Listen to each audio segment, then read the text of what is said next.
Awesome. People are getting their stuff in. Way to go, way to go.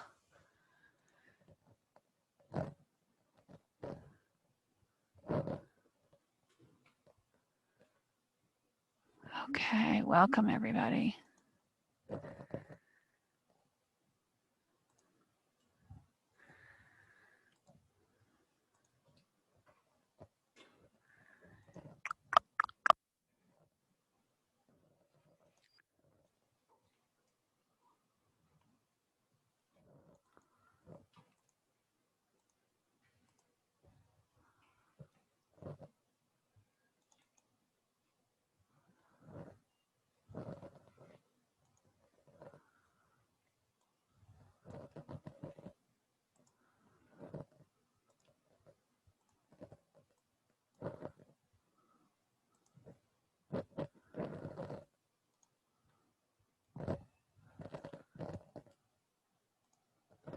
Okay. I think that we're all getting the habit here. Good times, good times.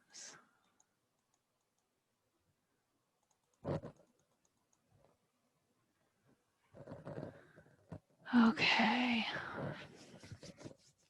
Welcome everybody. We're going to start off with some questions today. TAs will be logging on here in just a few. Maddie, that's an awesome question. Yes, you do need to have 5 credits by the time our semester is over. And really, we're just going to call this the term.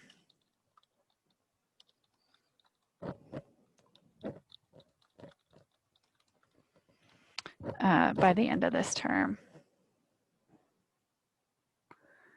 Maddie signed, but that is only 1 credit. I'm not sure what you mean. We're going to get to research questions to start off with.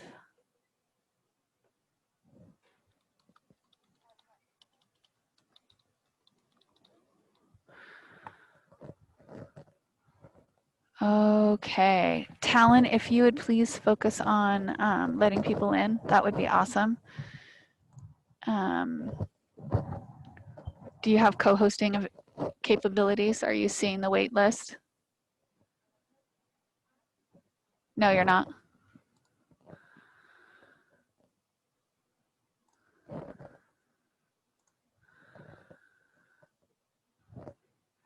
Okay, you should see a change in your standing here now.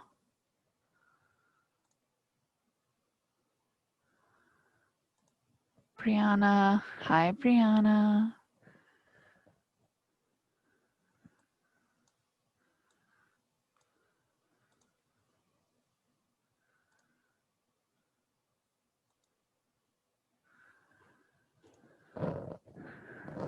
Okay.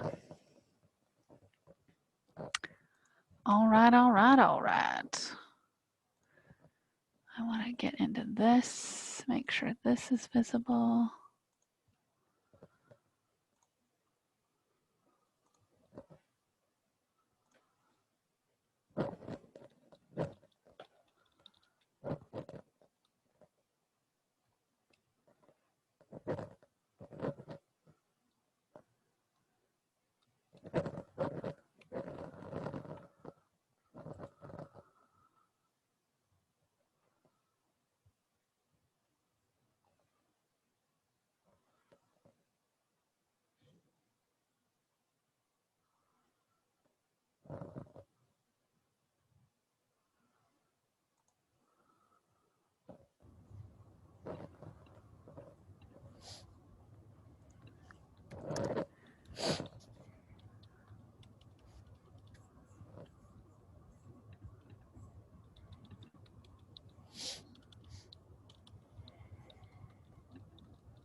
Okay, somebody has their microphone open because I'm hearing sounds. Let's see who that might be.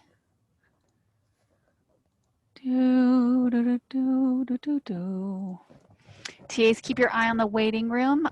We are going to start off with having,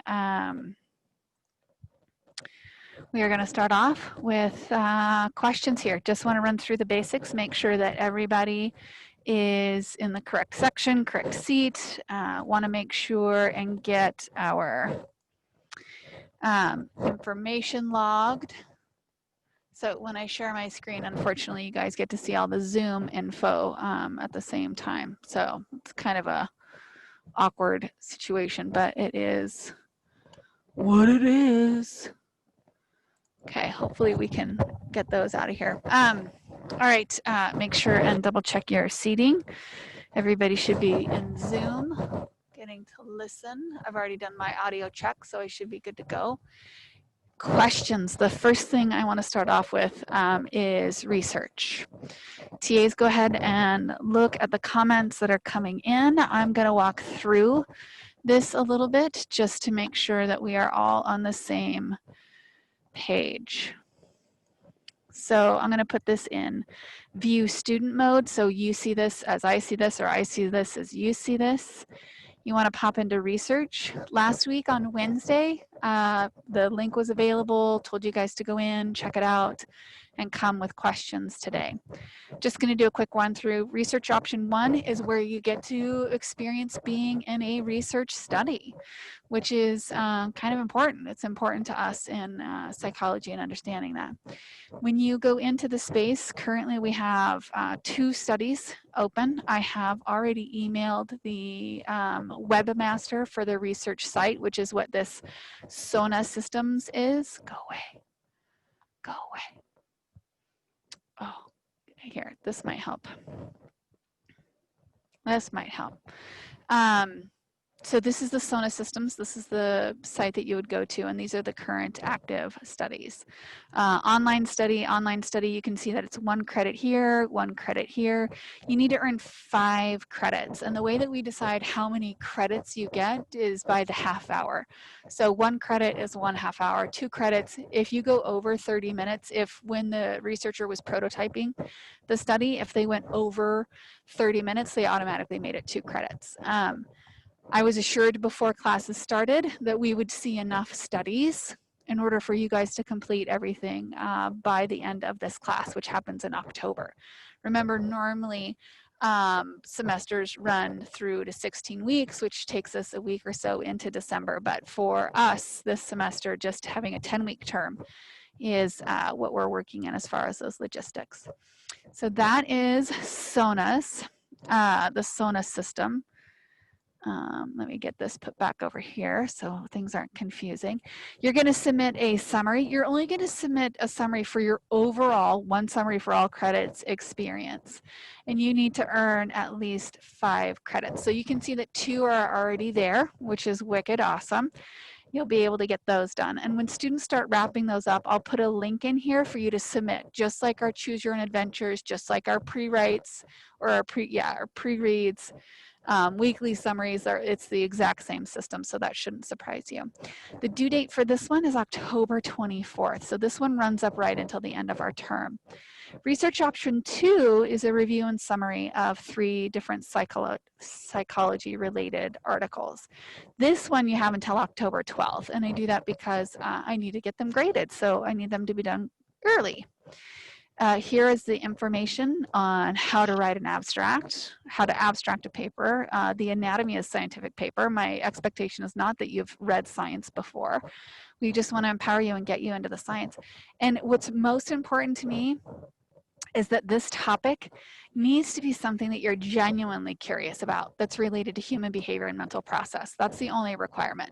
I've had students look at the impact of divorce. I've had students look at bipolar disorder, teen suicide, eating disorders, driving while intoxicated, anything that is curious for you. Now, normally people focus on the more negative end of the spectrum because right? We figure if we get to look at that science, then maybe we're going to find some more solutions for ourselves to help avoid those things.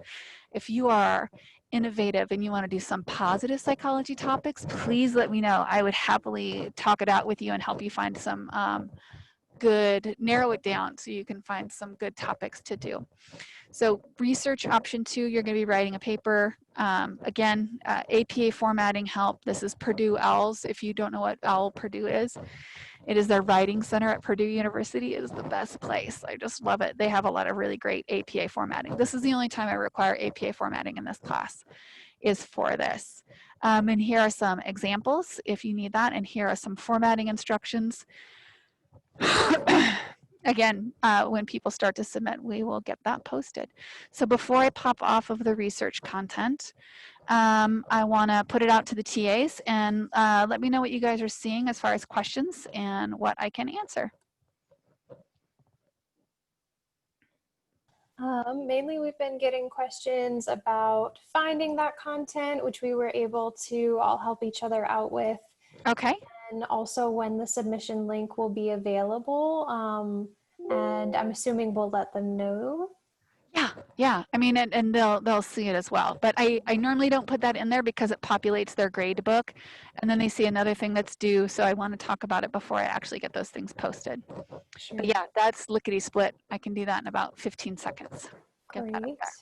And one other question is, will there be more research study involvement options added throughout the semester, or is it just these 2 options that we have? I'm going to put those back on the screen just so you can see them. And then I'm going to give you a little bit of a reality check here. So I just showed you the active ones. Here are the inactive ones. Okay. These are ones that researchers have in the pipeline. A lot of times researchers have to wait for IRB approval. There are so many different things. So if we looked at the inactive list, obviously we're going to, I have access to this back end, you don't. But this is the active section. Now, these researchers are also coming back from summer. They're getting a lot of their research assistants online with the studies that they want to do. We have some research methods classes that are also using SONA. One of the things that they have to commit to before I set the number of credits that you guys have to complete is that they have to commit to being able to meet your needs. Now, I emailed back and forth with our research coordinator and I said, listen, I'm teaching a 10-week term. My students, you need to have student studies up and students need to be able to complete these in obviously a very timely manner. So I even emailed him today and just said, hey, listen, I wanted to make sure that we're going to be good on this. So I have done my due diligence. If for some reason it looks as if we're not going to be able to make that, that's not on you, that's on them. And I'm not going to hold you guys accountable to that. This is one of those experiences where I'm kind of removed from it. I get to decide the credits. So if they're not posting studies, right now you could already get 2, so you could be 2/5 of the way done. But if they're not posting studies, that's not your fault, that's their fault. But you do have to be committed and you do need to be looking regularly in order to ensure that you get your participation in. So long answer, longer. Yes, they have guaranteed that you guys will be able to earn 5 credits in these 10-week term, okay, by the deadline. Okay. Any other questions that the TAs are seeing that's resonating with their own experience that they want to tap into for the research?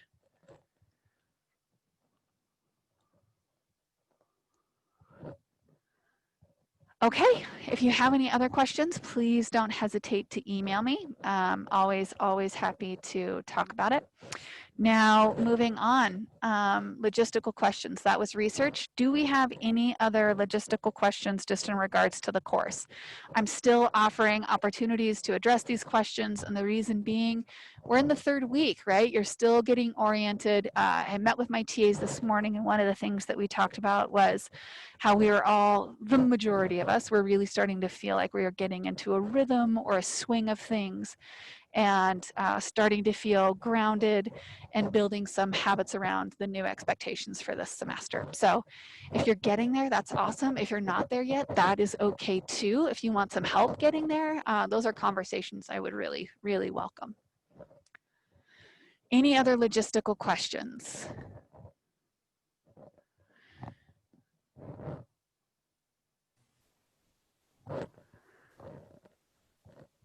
Okay, I did want to point out one other thing that we got up on our course site. If you go through our syllabus schedule, you will, hello, syllabus schedule, down in our scheduling calendar link. One of our TAs created this. This is sort of, if you're looking for a way to keep track of assessment deadlines, this is a good way to do this. And then an additional one would be to look at this one. Now, here's my opportunity to, I don't remember if I put this in housekeeping or not, but let me see if I put it in housekeeping. I don't think I put it in housekeeping, but I'll deal with it. I'll get there. Yes, different ways to keep track of submitting stuff. So this marks the Sunday, this marks this current Sunday, the one that just occurred. I'm going to talk to you guys about this in just a few minutes and why this looks like there has been a change. And yes, there has been. And we'll talk about my true exercise in humanity. And yes. All right, we're going to be talking about psychological science, states of consciousness, emotion, and motivation. You guys had your usual week of work to do. We are going to be working today on understanding how important sleep is, right? And how to specifically your well-being and what your sleep hygiene is, if you guys haven't heard that term before. If you've read the articles, then you've probably heard that term before. We're going to describe universal emotions and delineate between theories of emotions, and then I'm going to give you guys the opportunity to provide examples that illustrate different theories of motivation. Skill statements, please feel free to read those. Flip grids. So for your weekly summaries, the first one was written, the second one was oral. Now you get to opt into either an oral summary or a written summary. If you're not sure on what information you should use to make that decision, look at how you were graded. Think about your comfort level. Think about your degree of confidence. Take all of that into consideration. So we'll be able to grade either written or oral submissions moving forward. If you are taking the oral option, right, make sure and remember these things for Flipgrid. You have to make sure you're posting on the right grid. Okay, if it's not on the right grid, it's not submitted in the correct spot. Your submission can be a script, right? It could be a bulleted list. I know that some of you, just in an effort to be really clear, wrote it out similar to an essay like you did the first week in the weekly summary, and you just highlighted some points, which was really awesome. For the most part, everybody did a really great job. And I'm going to increase this next one to 2 minutes. I could tell that there were a few people that were really sweating the minute and a half, and that was a stretch. So we'll see a slight increase in time. One thing I do want to say about the flip grids, and if this biases you, then that's yay for me. I graded all of them myself over the Labor Day weekend. I was so excited to see you guys.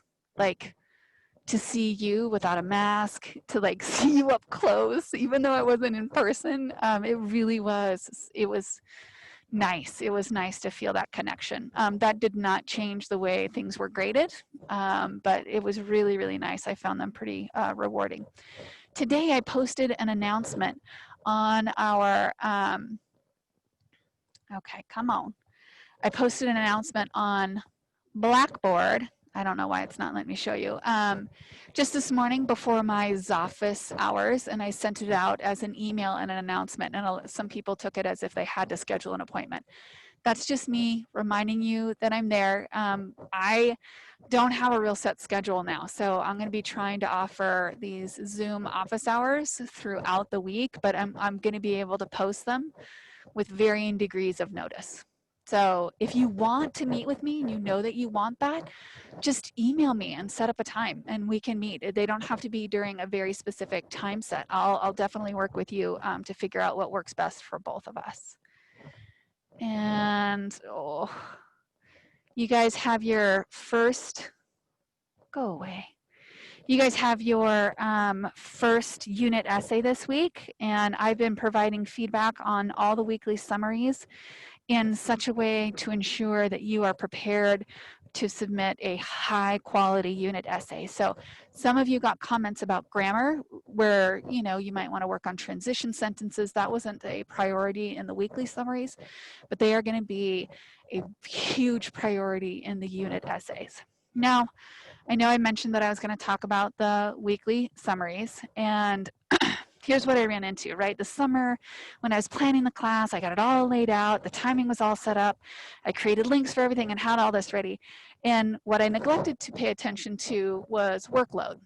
And this week we have a crunch, right? What I ran into is that I'm having a really hard time thinking that you're going to be able to create the level of essay that you need to be creating for the unit essay and also completing a weekly summary.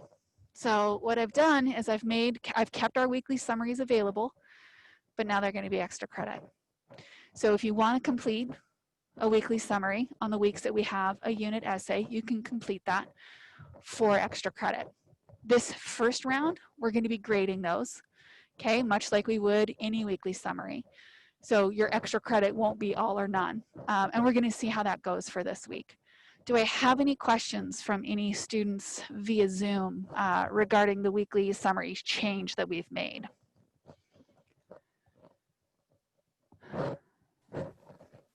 Let's see, one person asked where they find the summary, which I believe. So weekly summaries are located in each folder, and they show up at the bottom right here beneath week 3 is where you'll see this one. It'll show up at 2:30. 2:30 or 2:45, right when class ends, you'll see it. In fact, I will exit preview just to be reaffirming so you can see that. Oh, come on.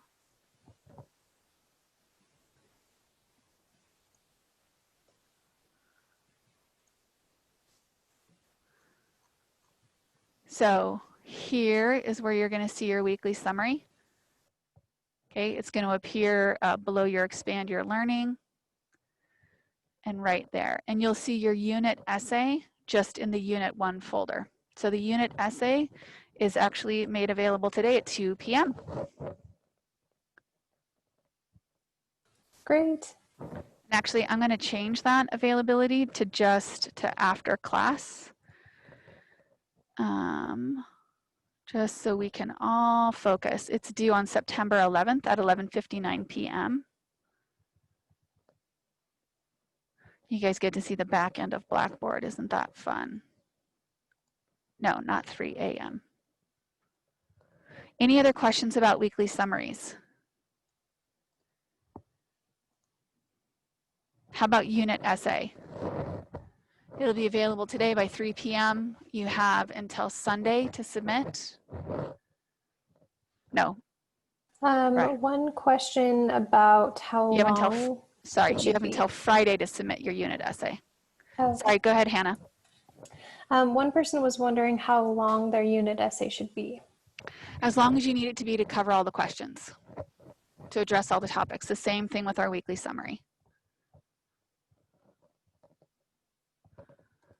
Okay, I spent a little bit more time on logistical things than I think I had really intended today, but I think it's important because you guys can't come up after class. Like, we don't have this easy happen chance to run into each other. It's important to get it done. We're going to address today questions from last week. We're going to talk about states of consciousness, emotion, and motivation. So some of our questions from last week are, oh my goodness. I wish there was a way for me to share my screen and then not have my Zoom on there, because that is annoying. All right. What makes research so important to psychology is that that's how we validate what we do, right? What we want to be able to do is we want to be able to predict what's going to happen next. That's all science really does anyway, right? It allows us predictions. Okay, homie, how'd you do that? Come back here, Nathan. You just slid it over? That's it? Oh, I have never seen that before. I've moved it up and down, but I haven't moved it over. Thank you very much. The reason, right, why research is so important to psychology is because we want to make predictions. And if we don't conduct good research, right, specifically controlled experiments, right, that are easily generalizable, that have random assignment, we're not really able to make predictions. And sciences are all about being able to tell you if these certain things are present, right? If a rock looks a certain way, has a specific texture, has a specific color, and you scratch it and it does a specific thing, it's this kind of rock. Well, we're looking for the same thing in psychology because we want to be able to predict what we're going to do. When you think about the world at large, right? SATs, ACTs, those things are and GPA are meant to be predictive of your success in college. That's why a lot of schools use them as entrance exams, is they want to know how, be able to predict how successful you'll be. So the investment that they make in you, right, actually gets to pay dividends.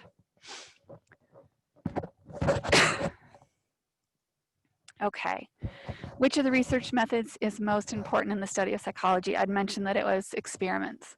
Now, while it seems to be important is tough, but experiments are the most critical, right? They're the ones that we can draw a lot of conclusions from, but they're not the one that we use most of the time because they take a lot of money and a lot of manpower in order to do. So for the most part, we lean towards descriptive and correlational studies. We lean towards surveys, right? Like you guys are going to be filling out for the research experience, option 1. The surveys that we fill out online, or maybe even a log of your own personal behavior, right? That seems to be what we have predominantly. It doesn't make them not good. It's just that when we do an experiment, we can really talk more concretely about cause and effect. When we're talking about the rest of studies, we can only talk about how things are related to each other. We can't talk about one causing the other. So we're going to use experiments in order to understand how drugs work, right? To make sure that placebos, that there isn't more of an equivalent effect with a placebo, a non-effective or an inert drug versus an effective drug. We want to make sure that we're using our resources wisely and that we're actually getting the information that we need in order to be successful in treating people. Can there be multiple independent, dependent variables for a single study? Yes. Yes, they can. Those are called multivariate studies. We're not going to go there, but yes, you can have many, many, many, many, many layers. No, yeah, it would not be 2 separate studies. It would be 1 study, but you would use a wholly different statistical approach to it, and your hypothesis would be much more complicated. So what we were working on last week was just sort of low-hanging fruit. What's the difference between an independent and dependent variable? Speaking of, how do you differentiate the independent and dependent variable? Independent variables are manipulated. Dependent variables are measured. So when you're reading a research statement and you're trying to figure out if it's an independent or a dependent variable, just ask yourself, what is manipulated and what is measured? Simple as that. Awesome. How do you tell the difference between illusory correlation and experimental bias? Oh, I like this question.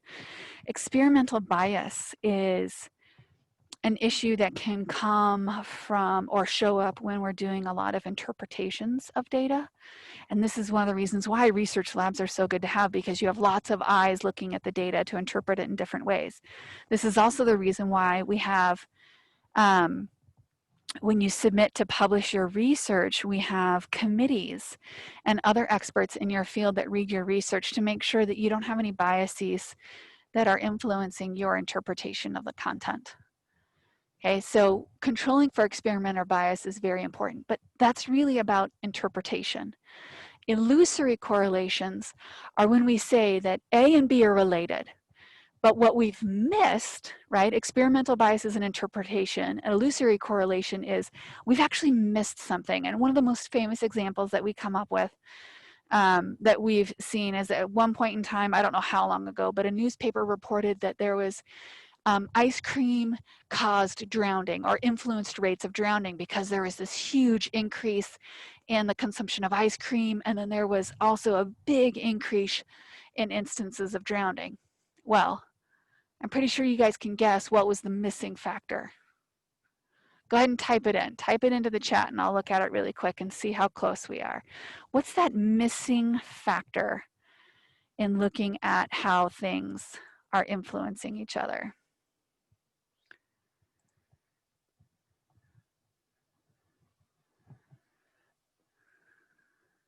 Okay. Weather, right? It's the heat, right? We're going to eat more ice cream and we're going to be in the water more. I mean, we were missing that. So an illusory correlation is when we say that two things are actually influencing each other when they're not. We're missing something. And that's a third variable or an extraneous variable. But so experimental bias is about interpretation, right? It's about perception. Illusory correlation means that we're ignoring something. So I guess in some way, an experimenter could be biased to like ignore the weather. I'm not entirely sure how, but that bias really is an issue with perception. So they could overlap a little bit, but they're two pretty discrete phenomenon. Is an experiment still considered successful if it does not have generalizability? Well, so generalizability ideally would be to everyone in all cultures, of all races, of all genders, of all identities, of all life experiences, socioeconomic status, all of the above. Okay, that would be amazing, but we don't really have that. So when we look at generalizability, we're going to kind of narrow it down into subgroups. What you're going to see when you read research, if you do research option 2, is you're going to see them talk about how they focused on women, or they focused on kids who had a certain life experience, or they're going to want to be generalizable to that specific group. So generalizability to everyone is beautiful, right? But oftentimes generalizability to certain demographic characteristics like life experiences, socioeconomic status, education level, marital status, whether or not you're a parent, whether or not you came from a 2-parent household versus just a 1-parent household, which is different than divorce, but generalizability exists no matter what.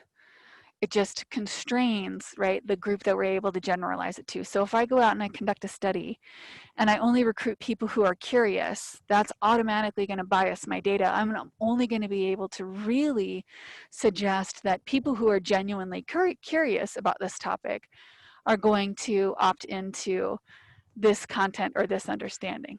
So there are a lot of factors that you have to take into consideration. All right, let's talk about states of consciousness. We have several different ways in that we come into altered states. One is spontaneous, daydreaming and dreaming at night. Pardon me, that shows my bias. Not everybody sleeps at night, so daydreaming and then dreaming while asleep, right? When we're in those changed brain waves, when we're in REM. Spontaneous are ones that occur, right, without too much consciousness. Sure, we all lay down with the intention of going to sleep. But daydreaming, right, if you're sitting there and you say, I want to daydream, and you go off into la la land, well, that's not really daydreaming, right? That's you visualizing, right? Daydreaming is all of a sudden you find yourself gazing off into the periphery and you start thinking about other things and chasing wildflowers. But consciously directing your thoughts isn't the same thing as a spontaneous change in consciousness. Physiologically, hallucinations, orgasms, food, and oxygen starvation.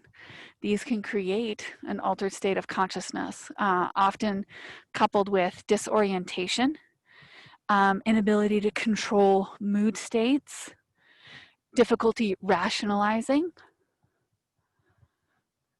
Okay, physiologically induced altered states of consciousness come from us changing something in our environment, right? Particularly something that contributes to our primary needs or our physiological needs. And we'll talk about those today when we talk about Maslow, but our primary base level of biological needs are food, water. You can hallucinate from being dehydrated, but food, water, shelter, sleep, oxygen, and sex, all of which you can see are part of this physiologically induced states of consciousness. When I was younger, I want to say, I don't know, maybe like junior high, and I'm sure that all junior high kids do this. People would constrain their breathing. Like people would partner up and they would wrap their arms around somebody's chest so they couldn't take a deep breath. And that's oxygen starvation, right? And subsequently makes them pass out and can even make them hallucinate as well. Another state of consciousness altered is psychologically induced. So they can occur spontaneously, they can be physiologically induced or psychologically induced through meditation, hypnosis, and sensory deprivation. I recently scrolled, I was on TikTok, scrolled upon this TikTok that had these people sitting in a chair, and apparently was like the most quiet room in the world, like it was in the Netherlands or something like that. Yeah, you've seen it. Okay, good. And it would kind of creep me out because it looked like a weird cave, like a foam cave, and there were all these spikes around everywhere. But I mean, these people lost their stuff within minutes of being in this space because they could start to hear their own blood flowing. Like it was just that quiet in there. So when we talk about sensory deprivation, we don't mean to go that far, but it would definitely induce an altered state of consciousness. I always like to think of different ways that media has represented altered states and different experiences. And one of my favorites is, for those of you that don't remember, when Ben Affleck was Daredevil for a period of time, he put out a movie. And the only way that he could sleep, because he was blind, he would use sonar, much like a bat, to move around his environment. And anytime sound bounces off of anything, it creates a vibration for him, you know, whereas we can tune things out pretty easily because we have other sensory systems that would work. He would sleep in a sensory deprivation chamber. And there's actually some around Boise that you can, I don't know if they're doing them right now in COVID, but there are sensory deprivations in there as well. So what are all these altered states of consciousness tell us? Well, we have control over a lot of these things. Okay? We have control over a lot of these things. We have quite a bit of science that can tell us, you know, physiologically what we can do. And we do also know how there are some altered states of consciousness which are beneficial, and some altered states of consciousness which actually have pretty severe consequences, can have long-term consequences or just immediately contextual and relational consequences. So when we talk about altered states of consciousness, there are so many different ways to get into it. And, you know, students always ask me about drugs and things like that. And I think that there's so much good information out there, and I mean good information out there, that if you're curious about the impact of long-term substance use, you can look at that information. I want to focus on the most beneficial and impactful thing that you can do in your altered state of consciousness for your own well-being, right? I'm all about leveraging this science for the good. So let's talk about sleep.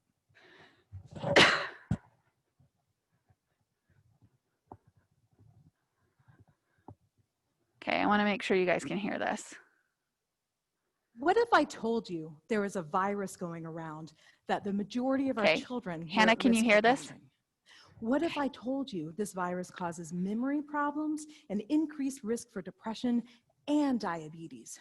Worse yet, what if I told you that scientists know both the cause and the cure for this virus, but as a society, we're doing virtually nothing to stop its progression?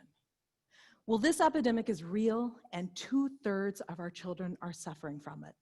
Only it's not a virus, it's sleep deprivation. So sleep might not be something you've gotten a lot to talk to, right? You just put your head on the pillow, and then you wake up when the alarm clock tells you.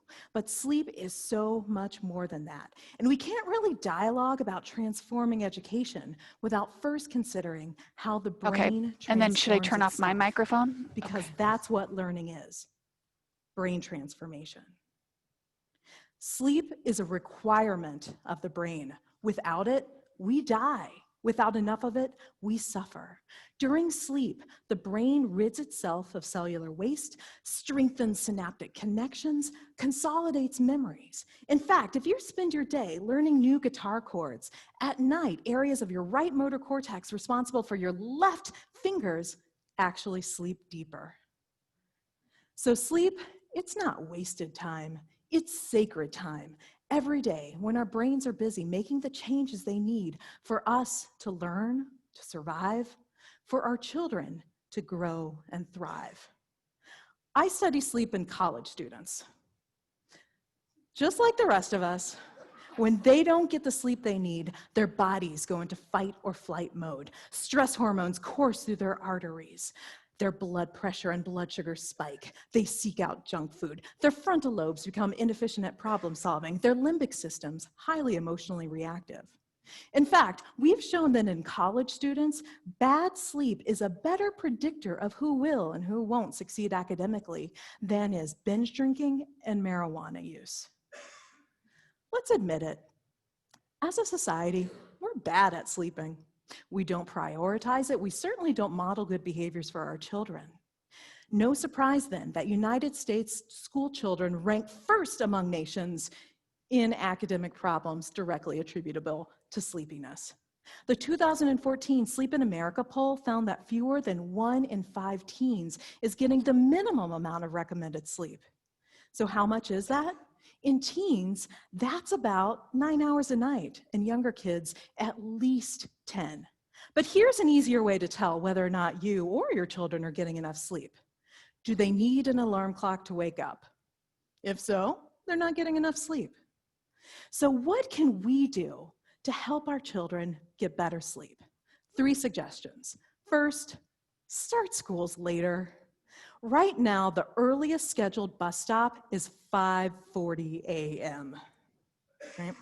The School Start Later research movement has shown if you delay the time of day high school start, it's a win-win situation. Kids get more sleep, attendance rates go up, ACT scores rise, car accidents by teen drivers plummets. That's why the American Academy of Pediatrics recommends that high schools start no earlier than 8:30 a.m. Should we really be sacrificing children's health for transportation savings? Second, remember that we are sun-seeking creatures. Light is the primary signal the brain uses to establish sleep-wakefulness rhythms, and this circuitry is millions of years old. People of all ages learn better, feel better, sleep better when they get plenty of bright light exposure during the day. And yet, we're sending our children to spend their days like moles in windowless rooms and dark classrooms. So let's apply the architectural principle of daylighting so that children can actually see the light of day when they're learning. A study of over 21,000 elementary school students found that children with the most natural light in their classrooms progressed 20% faster in 1 year in reading and math than children from the same schools with the least amount of light. Third, let's make sleep a public health campaign. If we got the lead out of paint, teens out of tanning beds, parents on the lookout for cyberbullies, can't we educate parents and teachers about the importance of setting bedtimes, keeping electronics out of the bedrooms, keeping energy drinks away from children? Right now, sleep isn't even on parents' radar as a health concern to be worried about, even though half of the things they are worried about are directly and profoundly impacted by poor sleep. Without a public health campaign, parents and teachers might not realize that falling asleep in class is not a choice or a sign of laziness, but an inevitable consequence of a brain so tired, so exhausted, so low on nourishment that it takes away the keys to consciousness. It took us a while, but we finally realized that hungry children don't learn well, so we brought free and reduced lunch programs to schools. It's time we realize sleepy children don't learn well either. This traditional Setswana greeting translates to, "Hello, how did you wake up?" Can you imagine if we ask that of our children? Can you imagine if we really paid attention to their answers? Thank you. Sleep long, sleep well.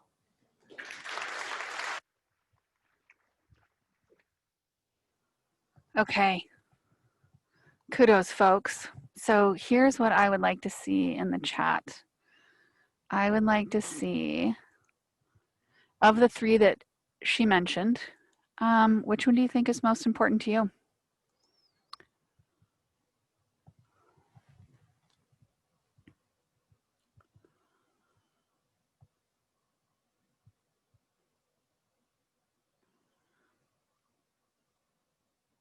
You can just type in one word too. Quick, easy summary.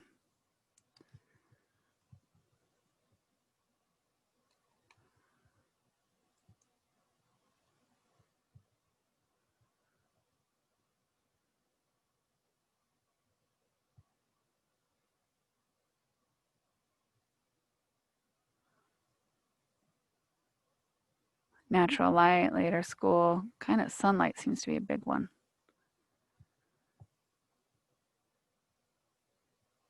Okay, good listening, everybody.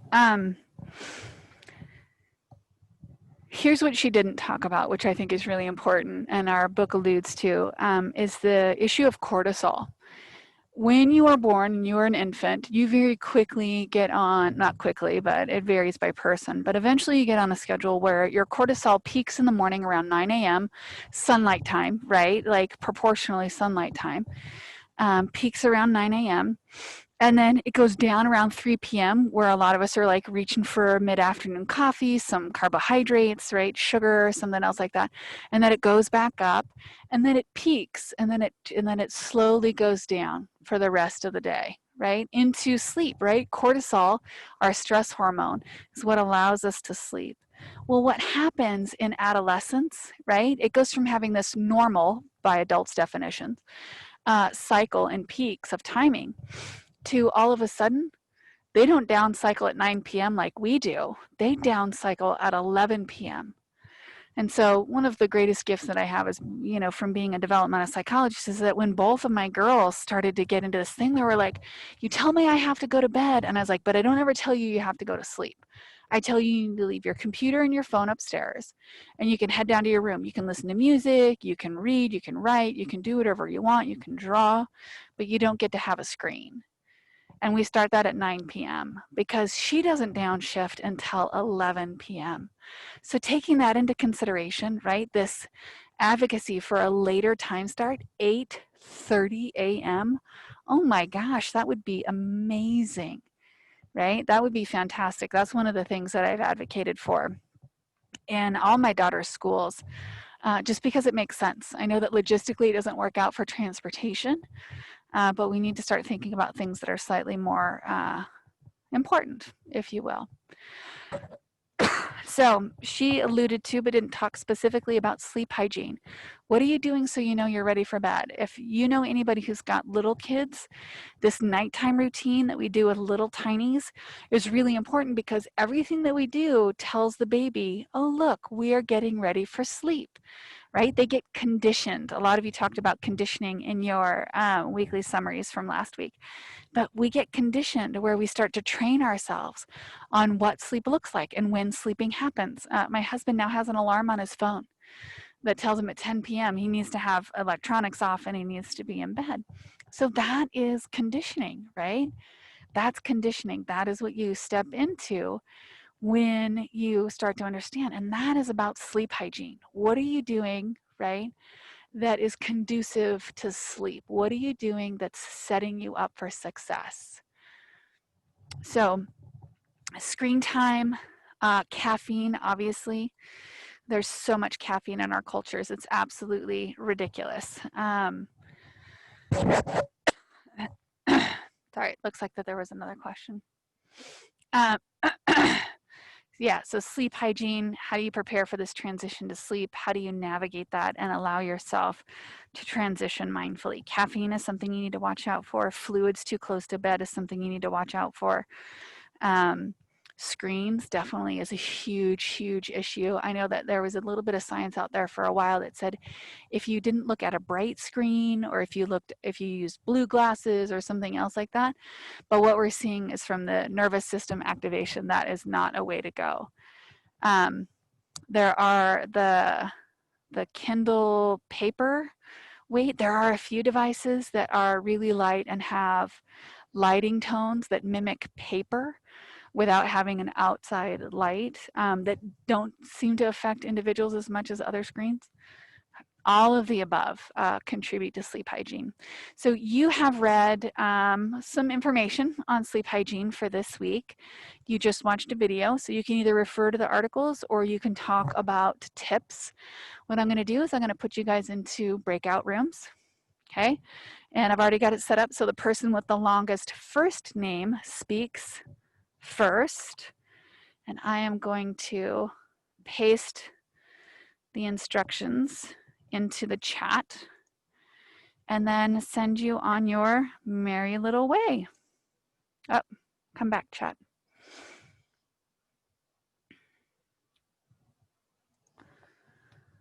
Okay, so there are your instructions, and I'll send you into your breakout rooms.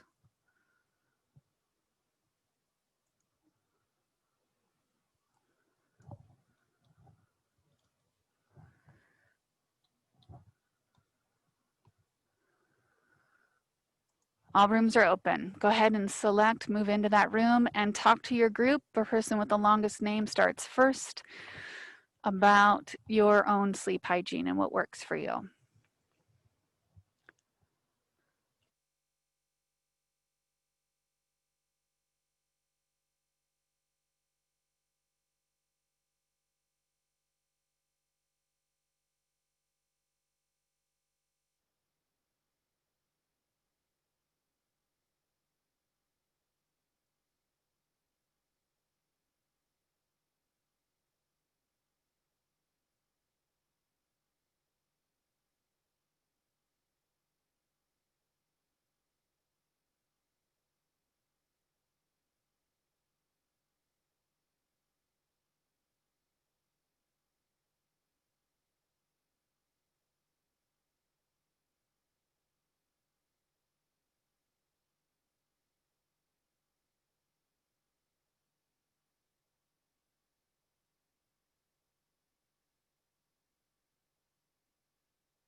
Hello, hello. It's a mother bleeping pleasure.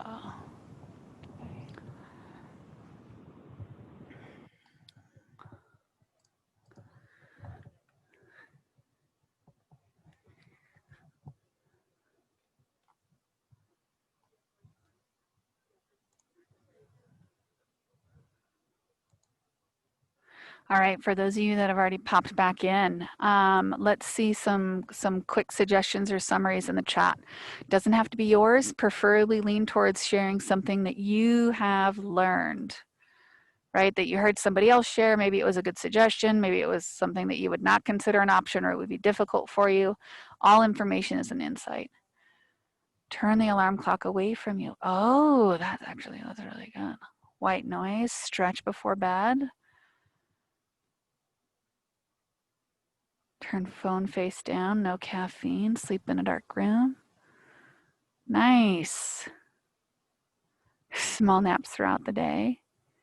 Fewer day naps. Okay. Reading before bed. Lights off. Read like a paper book instead of a phone. That makes sense.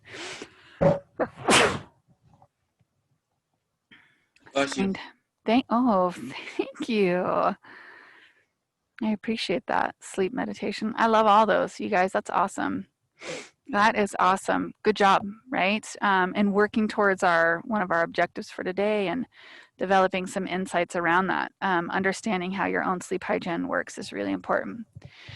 All right, we're shifting gears. Now we're going to talk about emotions because oftentimes emotions are one of those things that keeps me up, right? Whether I'm really excited about something or maybe very fearful about something or maybe even very sad about something, they can keep me up at night. So talking a little bit about emotions, and then we'll talk about motivation. And I know our textbook flips the two in time, but I prefer to talk about emotions first because the majority of motivation comes from emotion. So we're going to focus on this. We're going to talk about three primary theories: Cannon-Baird, James Lang, and the Schachter-Singer theory, also known as the two-factor theory. Now, these are in order of occurrence historically. Okay, so, well, universal expressions just came up there. We're going to talk first about universal expressions, and here's one of my favorites. If you have never watched this show, it was on Netflix. It might be gone now, but it's called Lie to Me. It is amazing. It's actually based upon a real man named Paul Eisnick, and his name is Paul Eichmann, right? So they modeled it after this real person. And what he did is he actually went and lived. This is a famous actor, by the way. But what Paul Eisnick did is he went and he lived in an indigenous culture on the continent of Africa, or maybe it was Papua New Guinea. It was Papua New Guinea. And he just watched them. And what he discovered is that they had a lot of the exact same emotional expressions that we had. Now, it's important that even though we call these universal in their expression of sadness, happiness, fear, anger, contentment, and disgust, sometimes happiness is also referred to as joy and surprise. Disgust was added recently, right? So we used to just have 6. Now we say we have 7, and disgust is the most recently added one. But in this culture, he started seeing all these patterns. Now, what led to somebody smiling in surprise or maybe smiling out of joy or happiness was different, right? That's where the individual and the cultural implications come into play. But the expression was the same, right? The expression was the same. And so what he did is he boiled it down to what he called micro expressions, these little tiny bits and pieces of how an eye crinkles, how a lip turns up, how cheeks fold into your face, right? What happens with your lips? How much teeth do you expose? What happens between your eyebrows, right? What's the furrowing that happens in that communication? And so Eisnick identified these sort of universal emotions, and subsequently he brought that and really kind of built it up. And so in this popularized Hollywood version of this research, he actually ends up becoming a consultant, and he solves murders and he finds bombs, all from just paying attention to these what they call micro expressions. The real researcher also conducted experiments and had a consulting group in DC. He tried to get the TSA trained like he did in his lab. He tried to train TSA agents to notice those micro expressions in individuals in order to profile, right? To maybe hopefully move away from a little bit of the racial stuff and just focus on the emotional expressions. Well, because the majority of TSA agents are not research assistants, they had a really hard time with objectivity. Research assistants, and as a researcher, right, researcher who has trained people to use the facial acting coding system, it takes a certain level of objectivity where you have to really check into your own implicit bias and how you might already be interpreting that person based upon your expectations versus what you are actually seeing. And so that's really hard to train a normal person to do that. So needless to say, he was not successful in creating a program with the TSA that would allow them to profile people based upon these facial expressions. But these are universal. We see them across continents. We see them across races, cultures, ethnicities, all of the above. And again, right, the individual difference comes in is how those are expressed, right? What brings me to smile might actually bring you to disgust. One of my best friends, he hates pedicures. He absolutely hates pedicures. I love them, right? For him, a pedicure would be the 7th level of hell, and he would show maybe some fear, maybe some disgust. You tell me you're treating me to a pedicure, I'm going to be all surprise and joy, right? Surprise and joy or happiness, and being really animated and excited about that. So while there are universal expressions of emotions, they're not universal causes of emotion. And I think that's important because when we get into our theories here of Schachter, Singer, and Cannon, Baird, and James Lang, what we're really doing is we're moving into, my goodness, I promise you guys, I'm not unwell. Bless you. Again, thank you very much. I'm trying to get myself set up here.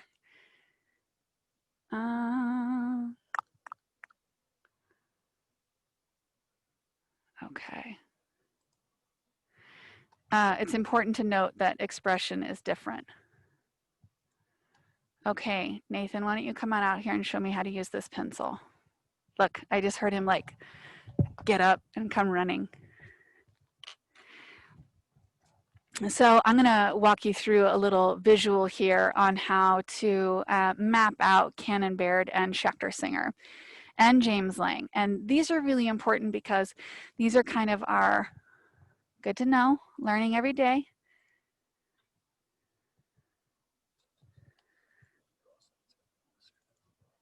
Okay. Okay, so I can't draw on that one, but I have to draw on that one. Okay, that's all right. But I can't because the screen won't draw. All right, thank you.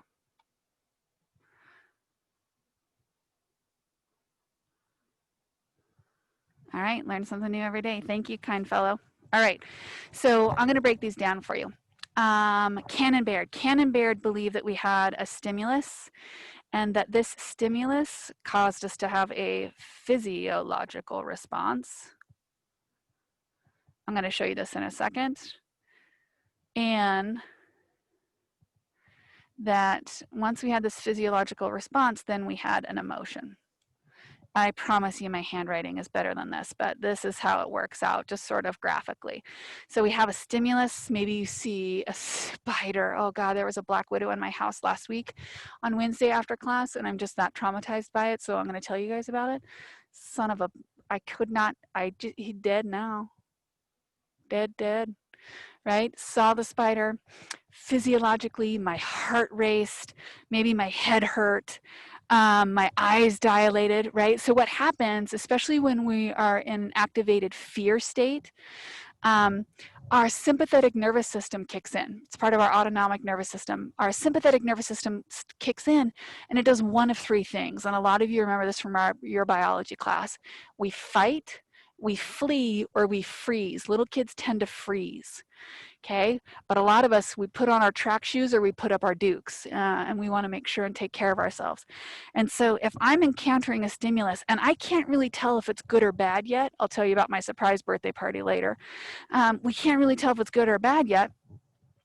Our brain tells us everything is a threat. And this is one of the reasons why we still have bias and we still have discrimination in our culture, is because our brain's default setting, right, is threat.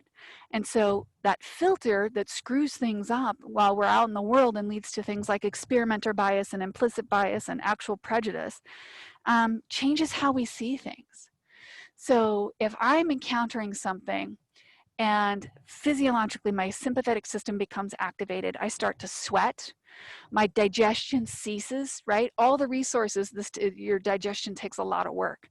So all the blood that's going to this automatically goes to your extremities. Some of you can attest to this, right? Or you've had an adrenaline rush and then all of a sudden your hands and feet tingle, like a near miss with a car, or maybe you almost wreck snowboarding or something else like that. And you have that heat that rushes to your hands and your feet. And then what happens, right? Our pupils dilate, and they dilate so we can take in more information. Okay, so we become highly activated in this physiological response. That's our center moment. And then we experience an emotion. Okay, this is what Cannon Baird said. And remember, Cannon Baird was the first people to lay stuff out. So we're talking about late 1800s, early 1900s. Now, the next one, James Lang, and just coincidentally, right, these are a bunch of old white dudes that named everything after themselves, of course. But James Lang, they believed that you would have a stimulus and that you would have a simultaneous activation of physiology and emotion. And they would advocate that that was the case because it would take too long otherwise, right? If we still had the Cannon Baird where we encountered the stimulus, then we had physiology, and then we had an emotion, right? That'd take too long. So they advocated that we came across the stimulus, and then as soon as that happened, we had physiological activation and an emotion at the same time. Now, we're still not 100% clear on this either, and let me take you to this curious fun fact. I'll get to the fun fact after the story. When I was in high school, one of my best friends threw a surprise birthday party for me, and it was in the basement of my parents' house, which, if any of you have ever watched Nightmare on Elm Street, the Freddy Krueger house, that was my house, right? Scary shit. Like I am 46 years old, and if my mother still lived in that house, I would still run upstairs from the basement.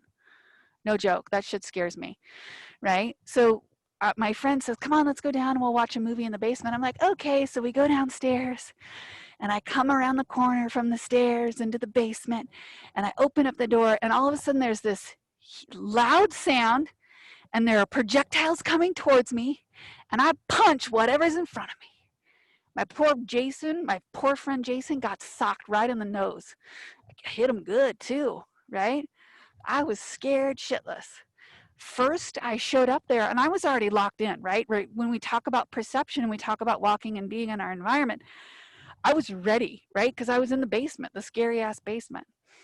And then sounds come up, right? My sympathetic system is activated, and I defaulted towards fear. Now, ironically, what happens to us physiologically is that exact same physiological activation, where my heart's racing, I am perspiring, my pupils are dilated, are exactly what I felt when I got married. And that wasn't fear. Maybe it should have been, but it wasn't. Okay? Our body does not distinguish physiologically between fear or joy. So even, right, James Lang didn't get it right, because if physiology is happening at the exact same time as an emotion, I might have the wrong behavior, much like I did at the surprise birthday party. So along comes Schachter and Singer. Oh shit, where did that go? Oh, you guys are getting potty mouth today. Potty mouth Henderson. I'm going to bring it back here. And so what we run into, right, is this. Schachter and Singer comes along and says, you know what, I'm going to do you guys one better. And this was in the 60s. They said that we'd have this stimulus, And from this stimulus, we would have simultaneous physiological activity and cognitive activity. Cognitive is that thinking part of our brain, right? It's that actual frontal lobe which differentiates us from the majority of primates. And then from that, we would have the emotion. And I'm going to show you what that looks like. In this, my handwriting, I promise you, is a hell of a lot better than what it's looking like right here. Oh, here we go. So here we have the stimulus. We have the physiological activity, right? And at the exact same time, we have cognitive activity, right? So hold up, Professor Henderson, right? These are just your friends in the basement. Although I come out swinging. These are just your friends in the basement. It's all good. Oh, now I'm happy. Okay, now I'm happy. But again, our default brain is going to be threat, threat, threat, threat, threat. And so today I totally understand why my friend Jason got punched in the nose. He deserved it. He didn't. So Schachter and Singer, right, set us up. They conducted some really amazing studies to help us differentiate and understand how those emotions function. All right. Ooh, well, everything's up there right now. I want to be mindful of time, and I do want to get through these few things, so I'm going to hit on them a little bit quickly. Abraham Maslow, you guys have seen Maslow's hierarchy of needs. We talked earlier about how altered states of consciousness, physiological ones, were all of these physiological needs, that red bar. So we have physiological needs, safety and security, and then we have love and belongingness. And after love and belongingness, we have esteem and then self-actualization. Now, Maslow hypothesized that we couldn't have any of the upper ones unless we had that bottom one first. Today, we know that Maslow didn't exactly have it right, but he did have a lot of things right, and that's how we can prioritize and think about why we do the things that we do. Optimum arousal theory, also known as Yerkes-Dawson's law, you'll see it either way, is this idea that we need to be engaged, right? We need to have arousal, like we need to be excited about something or at least paying attention to something in order for us to perform well, okay? So our performance actually increases as our arousal increases, and that's what you see on this graph, right? Low performance, low arousal, right? You're not doing a whole lot. Optimum arousal theory says that we need a certain level of arousal in order for us to bring forth a certain level of productivity. Now, those of us out there that are procrastinators, I'm not talking about you right now. This is a different beast, okay? You work out of desperation, okay? This is quality development. If you want to get over being a procrastinator, when you get an assignment that's not due for 5 weeks, first thing you do when you get it is you write down everything that you think you should say. Because as soon as you do that, returning to something to edit, changing your own thoughts, elaborating on your thoughts is going to make you far more effective and create better work. We see this time and time again. People say, I do my best work when I'm stressed out and doing things last minute. You actually don't. You don't edit well. You don't articulate yourself very clearly. Okay, it takes time and revisiting something in order to do that. What you're feeling when you procrastinate and you do something and it gives you a rush, what you're feeling is a confounding variable of adrenaline. Okay, like, whew, boy, I just barely got that done by the skin of my teeth. Those of you who are emailing me at 12:02 a.m. to say, ooh, I didn't get this submitted on time. No, you didn't. It was due at 11:59 and you chose to log on at 11:57. And guess what? You can't complete this in 2 minutes. So try to stay away from that trap. The last one is self-determinism theory.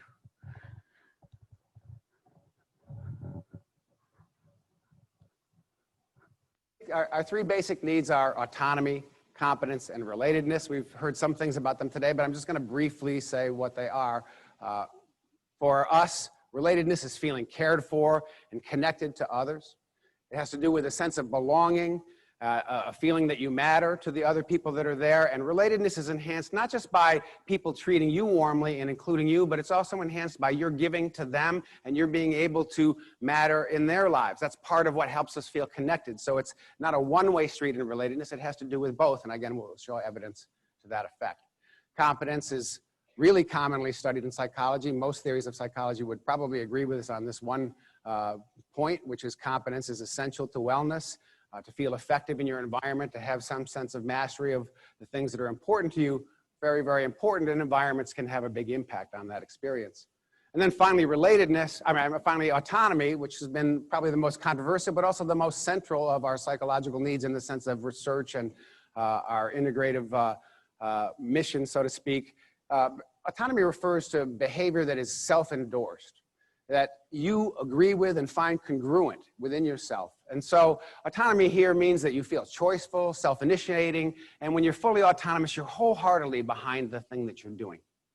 And again, because of that wholeheartedness, that's why performance tends to be better when you're acting out of autonomous motives. All right. So what we get here in this this aspect of self-determinism, this is a little bit new. Actually, this is probably the newest of all of them. I gave them to you in order. Although optimum arousal theory might actually come a little bit before Maslow. Self-determinism theory is so much of what our culture focuses on right now. Like anytime you look at a motivational poster, like you can do this, that's self-determinism theory. Now we talk about autonomy, mastery, and purpose, right? Connection. That's how I learned it using those terms. But so relatedness, autonomy, and competence. These are the reasons why we do those things. So when we talk about motivation, these are just different ways to explain why you do what you do. And we're a little short on time today because I spent some heavy time on the class answering questions about stuff.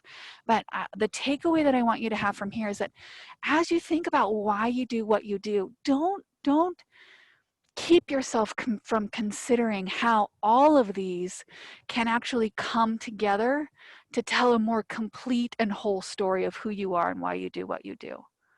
Okay, because all of these are factors, and we use them at different points, and we use them in different ways as strategies to energize and direct our behavior, because that's what motivation is, energizing and directing our behavior. All right, few things of note. Your weekly summary should be active pretty soon if it's not active already, which is now considered extra credit, okay? I've highlighted it yellow on the submission area, just so you know it. Your unit essay will be available at 3 p.m., okay? And that's for points, and that's for a lot of points, and that's the reason why we made the weekly summaries extra credit on the weeks that we have the unit essay. All right, be sure to email me if you have any questions. You can ask any of the TAs as well. It was great to see you guys. Thank you so much. And again, I really enjoyed getting to see the flip grids. It's nice to see you up close and personal. I really appreciate it. Thank you for coming today. Thank you so much. Thank you. Thank you.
See you guys.